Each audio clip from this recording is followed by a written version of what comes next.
புதுச்சேரி காரைக்கால் மாவட்டத்தில் பல்வேறு கோரிக்கைகளை வலியுறுத்தி வழக்கறிஞர்கள் நீதிமன்ற புறக்கணிப்பு போராட்டத்தில் ஈடுபட்டனர். காரைக்கால் மாவட்டத்தில் புதிய ஒருங்கிணைந்த நீதிமன்ற வளாகம் கட்டப்பட்டு செயல்பட்டு வருகிறது. இங்கு உரிமையியல் நீதிபதி பணியிடம் பல ஆண்டுகளாக நிரப்பப்படாமல் உள்ளது என்றும், நீதிமன்றத்தில் ஊழியர்கள் பற்றாக்குறை நிலவி வருவதாகவும் குற்றச்சாட்டு எழுந்துள்ளது.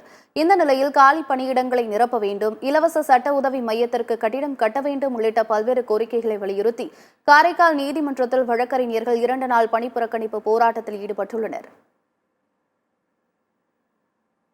வழக்கறிஞர்கள் நீதிபதியும் பணி நியமிக்கப்படாமல் அந்த நீதிமன்றங்களில் வழக்கு மிக அதிக அளவில் தேங்கியுள்ளன. இந்த நீதிபதி பணியிடங்கள் கடந்த 5 வருடங்களுக்கு மேலாக காலியாக உள்ளதால் பொதுமக்களும் வழக்காடிகளும் மிகவும் சிரமத்துக்குள்ளாகி இருக்கின்றனர்.